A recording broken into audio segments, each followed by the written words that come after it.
بنو سے خبریں آ رہی ہیں اور مسلسل خبریں ہیں کہ لاکھوں متاثرین آپریشن ضرب حذف بے یار و مددگار ہیں، پوری طرح سے مدد نہیں مل رہی اور یہ لوگ مدد کے لیے ادھر ادھر دیکھ رہے ہیں۔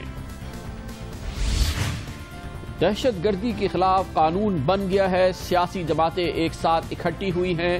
دہشت گردی کے خلاف پاکستان کی سیاسی قیادت نے بے مثال اتحاد کا مظاہرہ کیا ہے۔ پاکستان پیپلز پارٹی اور مسلم لیگ نون موجودہ نظام کو، جمہوریت کو بچانے کے لیے اور اس کے دفاع کے لیے اکٹھے ہو رہے ہیں۔ یہ کیسے ہو رہا ہے یہ ہمیں بتائیں گے سینیٹر رضا ربانی۔ حالات چاہے کچھ ہوں، کراچی اسٹاک ایکسچینج ثابت قدم ہے اور کراچی اسٹاک ایکسچینج میں موجود کمپنیوں کی کارکردگی میں بہتری سے بہتری آ رہی ہے اور اسی وجہ سے اسٹاک ایکسچینج کا انڈیکس مسلسل بڑھ رہا ہے۔ چین سے باقاعدہ خبریں ہیں کہ منصوبہ بندی ہو رہی ہے کہ چین کے صوبے ژنژیانگ اور گوادر کے درمیان باقاعدہ ریلوے لائن بچھا دی جائے۔ دن بھر کی اہم ترین خبروں، تبصروں اور تجزیوں کے ساتھ آپ دیکھ رہے ہیں پروگرام آج کامران خان کے ساتھ۔ السلام علیکم، میں ہوں کامران خان۔ آپریشن ضرب حذف کی تیاری ہے اور اس کی کامیابی سامنے نظر آ رہی ہے، مگر اس کے اثرات وہ بھی سامنے ہیں اور یہ باقاعدہ دیکھے جا سکتے ہیں، خاص طور پہ صوبہ خیبر پختونخوا کے ان علاقوں میں جن کا جو کہ منسلک ہے شمالی وزیرستان سے۔ شمالی وزیرستان سے آبادی کا بڑا انخلا ہوا ہے، خاص طور پہ اس کے علاقے میران شاہ، میر علی اور دوسرے بڑے شہروں سے۔ کل ملا کے تقریباً 5 لاکھ لوگ، جن میں عورتیں اور بچوں کی بڑی تعداد شامل ہے، وہ بنو کا انہوں نے رخ کیا ہے اور وہاں سے وہ پاکستان کے مختلف علاقوں میں جانا چاہتے ہیں، لیکن حکومت اپنے کیمپس بنو میں قائم کر چکی ہے۔ لیکن اس حوالے سے یہ خبریں بھی ہیں کہ ہزاروں کی تعداد میں متاثرین اس وقت افغانستان میں داخل ہو چکے ہیں، جہاں پر ان کے لیے کیمپس قائم کیے جا رہے ہیں۔ پاکستان میں متاثرین کے حوالے سے قائم کردہ کیمپس اور حکومت کی جو کوششیں ہیں وہ دیرپا اور ایسی ثابت نہیں ہو رہی جن پر اطمینان کا اظہار کیا جا سکے۔ یقینی طور پہ تشویش طلب صورتحال ہے جو اس وقت بنو سے سامنے آ رہی ہے، جہاں پر لاکھوں کی تعداد میں متاثرین آپریشن اس وقت موجود ہیں۔ اس وقت جو مختلف اطلاعات ہمارے سامنے آ رہی ہیں بین الاقوامی ذرائع سے اور پاکستان کے میڈیا سے اور ان لوگوں سے جو کہ اس علاقے میں موجود ہیں، اس سے تصویر کافی کشیدہ نظر آتی ہے۔ اس وقت تقریباً 4,68,000 افراد شمالی وزیرستان سے ہجرت کر چکے اور ان میں سے 73% خواتین اور بچے شامل ہیں۔ اس کا مطلب یہ ہے کہ تقریباً 3/4 ان لوگوں میں وہ لوگ ہیں جن میں جو کہ خواتین اور بچوں پہ مشتمل ہیں۔ اب تک صرف 13% یا 60,000 افراد کو حکومتی امداد پہنچ چکی ہے، یعنی کہ صرف 13% لوگ ہیں جن تک حکومتی امداد پہنچی ہے اور 87% ایسے لوگ ہیں جو اب بھی امداد کے منتظر ہیں۔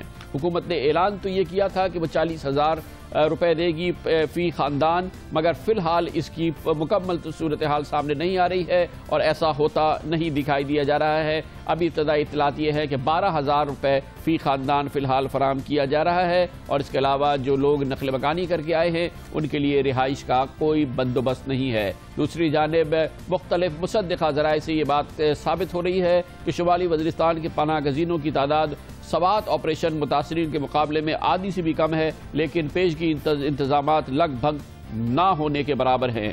سوات آپریشن سے پہلے مقامی اور بین الاقوامی اداروں کی مدد سے کیمپوں کا پیشگی نظام قائم کر کے مالکن ڈویژن کو اسلوبی اور نظام نظم و ضبط کے ساتھ خالی کروایا گیا تھا، لیکن یہاں پر ایسا نہیں ہوا ہے۔ نقل مکانی کرنے والے 14 افراد ایک ہی خیمے میں رہ رہے ہیں، ایک خیمہ ہے اور اس میں 14 افراد ہیں جو کہ اس وقت نقل مکانی کرنے والے بنو میں موجود نظر آتے ہیں۔ 1400 افراد کے لیے حاجت رفع کے لیے صرف ایک گڑھا کھودا گیا ہے، یہ بھی عینی شاہدین نے بتایا ہے بنو سے۔